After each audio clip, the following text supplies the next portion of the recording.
बिस्मिल्लाहिर्रहमानिर्रहीम या कनाबुदु व इय्याका नस्तईन। खबर है कि सोशल मीडिया पर मनफी प्रोपेगेंडे के मामले में तहकीकात में ताउन न करने पर हमारी पार्टी के 20 रहनुमाओं बशमूल मेरे वारंट गिरफ्तारी जारी करने का फैसला किया गया। मेरे अलावा हमाद अजहर, जुल्फी बुखारी, ऑन अब्बास, मियाँ असलम, फिरदौस शमीम नकवी, तैमूर सलीम झगड़ा, जिब्रान इलियास, खालिद खुर्शीद, शहबाज गिल, अजहर मशवानी के भी वारंट निकालने का कहा जा रहा है।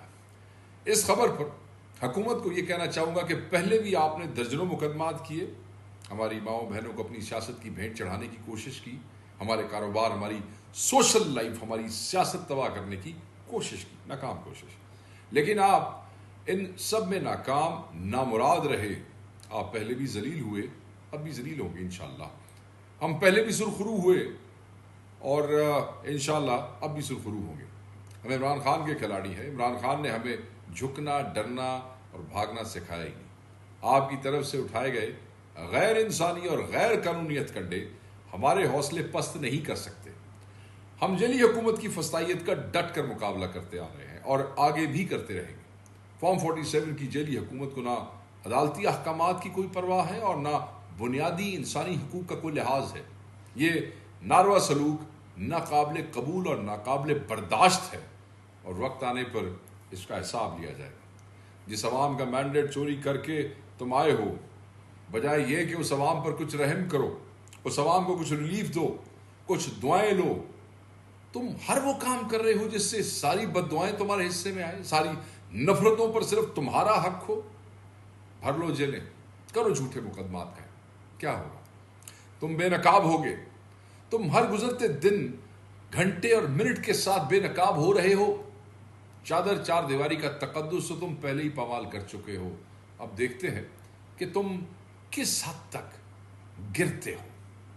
एक और खबर नून लीग के हवाले से कि नून लीग का पार्टी को मुनज़्ज़म करने के लिए पंजाब में अवामी राब्ता मुहिम शुरू करने का फैसला। वो क्या, मुंह तो नहीं दिखा सकते उनको, मगर बहरहाल नवाज शरीफ दीगर सूबों में जाकर जलसों से खिताब करेंगे। पंजाब में मुस्लिम लीग नून की हुकूमत है, इंस्टॉल्ड हुकूमत है, आपको पता है। और अपनी हुकूमत होने की बजाय अब इनको अवाम से राब्तों की ऐसे ज़रूरत पड़ रही है, अवाम से राब्तों की। इससे हिसाब लगाएं कि इस हुकूमत की रेट कितनी है और लोग इन्हें कितना पसंद करते हैं। बाकी रही नवाज शरीफ साहब की बात, तो जब से नवाज शरीफ लंदन से खुद साख्ता जलावतनी छोड़कर पाकिस्तान आए हैं, कम अज़ कम ये 75वीं दफ़ा खबर सामने आई है कि वो एक्टिव होने लगे हैं। असल में मियाँ साहब मौजूदा सियासत के उज़्व मुअत्तल बन चुके हैं। इनकी बेटी बार बार अपने वालिद को दोबारा सियासत में घसीटने की कोशिश करती हैं, ड्रैग करती हैं, इधर आओ जी, दोबारा एक्टिव हो जाओ। लेकिन हर बार ये कोशिश नाकाम होती नज़र आती है। सबसे बड़ा जुल्म मियाँ साहब से ये हुआ है कि इन्हें इस बार ईद भी पाकिस्तान में करनी पड़ गई है। वो करना, पहले तो मियाँ साहब बोरिया बिस्तरा बांध कर लंदन में जाकर ईद की नमाज़ पढ़ते थे। मियाँ साहब अब सियासत में तो कुछ नहीं कर सकते, बड़ा वो क्या कहते हैं कि हर दूसरे रोज़ सियासत में एक्टिव हो जाते हैं। मियाँ साहब को भी पता चल गया है कि अब अवाम में शऊर आ गया है, इन्हें कोई वोट नहीं देगा। और ऊपर से रही सही कसर मियाँ साहब को पुरानी इमारतों की निगहबानी देकर पूरी कर दी गई है। ये सोचते भी नहीं है। इसके बाद ये जालिम मियाँ साहब को कहीं कोई तले किसी और को छोटा इलेक्शन ना लड़ा छिड़न के थे और वो भी पता चले कि मियाँ साहब एकतरफा तौर पर हार गए हैं। मेरा वैसे मियाँ साहब को मशवरा है कि अगर वो तहरीक इंसाफ को ज्वाइन कर लें तो शायद उनकी बुजुर्गी का एहतराम करते हुए कोई अच्छा सा इमरान खान साहब कोई मनसब उनके लिए देख लें, क्योंकि बहुत से लोगों को इस पर इख्तलाफ होगा कि शायद वो इससे एग्री करें या ना करें। बड़े नहीं, पुरानी इमारतों की चौकीदारी से भी इनकी जान शान छूट जाएगी। देखें, बड़ी सख्त अपोजिशन का सामना करना पड़ेगा अगर ऐसा हुआ तो। बट ये इमरान खान साहब की डिस्क्रेशन है, वो खुले दिल के आदमी है। शहबाज साहब कहते हैं कि बिजली के गर्दिशी कर्जों को ख़त्म करने का पक्का बंदोबस्त कर लिया। सर्कुलर डेट की बात कर रहे हैं। ये पक्का बंदोबस्त क्या है, हम आपको बताते हैं।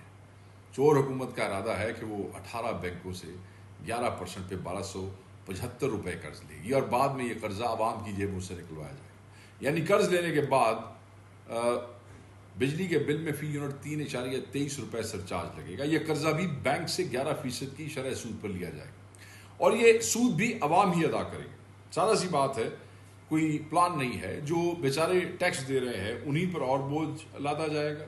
इस तरह उन्होंने पिछले दौरे हुकूमत में 2013 में भी इसी सर्कुलर डेट इसी को ख़त्म करने का पक्का बंदोबस्त किया था और 513 अरब बगैर ऑडिटर जनरल की अप्रूवल के दे दिए थे। लेकिन वो 513 अरब अब भी हड़प कर लिए गए और गर्दिशी कर्जा मजीद बढ़ता चला गया। और तो और PIA का भी सारा कर्ज भी हुकूमती खाते में डालकर PIA को क्लियर करके अब ढिंडोरा पीटा जा रहा है कि PIA 21 साल बाद फायदे में चली गई है। अल्लाह ताला खैर फरमाए। आज तक शहबाज शरीफ ने जितने भी तरक्याती मंसूबे पास किए हैं वो सारे के सारे अवाम पर बिजली बन के गिरे। बेहतर तो यही होगा कि किसी दिन शहबाज सरकार खुद ही कोई शफकत फरमाए। नजरों से तो पहले ही गिर चुके हैं और इस कदर बदनाम ज़माना इक़्तिदार जिसमें इज्जत की एक रत्ती भी शामिल नहीं है, इससे भी गिर जाए। बिजली का रिलीफ तो दिया बट अवाम कपड़े बेचने पे आ गई है। पेट्रोल को हाथ डाला तो पत्थर के दौर में धकेल दिया। IMF से हाथ मिलाया तो इनकम से ज़्यादा टैक्स ठोक दिए। अब ये बंदा ज़मीन में छुपे हुए खजानों का भी दुश्मन बन चुका है। तो रियासत के खैर खाहों से गुजारिश है कि इनका रिकॉर्ड है, इन्होंने जिस चीज़ पर हाथ डाला, कैसे डाला, हाथ लगाया, उसको इन्होंने तबाह कर दिया। तीसरी खबर की तरफ बढ़ते हैं और ख़बर यह है कि मुल्की और गैर मुल्की कर्ज़ों का हुजम जो है 75,000 अरब तक पहुँच गया है। सिर्फ 3 माह दिसंबर था फरवरी मुल्की कर्ज़ों में 1,338 अरब का इजाफा हुआ। कर्ज लेने के मामले में यह हुकूमत वाकई शहबाज स्पीड से काम ले रही है। लेकिन सवाल यह है कि इस कर्ज से अवाम उन्नास को क्या फ़ायदा? तहरीक इंसाफ की हुकूमत ख़त्म हुए 3 साल गुजर गए हैं। इस अरसे में अवाम को क्या फ़ायदा पहुँचा? महंगाई कम हुई है, कोई बेरोज़गारी कम हुई है, तालीम और सेहत की सहूलतों में कोई इजाफा हो गया है, मुल्क में कोई बदअमनी कम हो गई है, हमसाया मुल्कों से ताल्लुकात में कोई बेहतरी आ गई है। अभी तक कुछ नहीं हुआ, कोई ऐसा काम नहीं हुआ। कर्जे लेकर अयाशियाँ तुम लोग करो, कर्ज बेचारे गरीब अवाम उतारें। अगर यही अयाशियाँ जारी रहीं, इसी तरह के 2 नंबर इलेक्शन कराकर हुकूमतें बनती रहीं, तो कल को अवाम की आंखें और दिल भी निकाल कर बेच डालेंगे। ऐसे जालिम है ये। शहबाज शरीफ साहब ने मुल्की तबाही की जो स्पीड पकड़ी हुई है, इस शख्स से एक फ़ायदा लिया जा सकता है। इसका मुंह किसी दुश्मन मुल्क की तरफ करके बॉर्डर खोल दिया जाए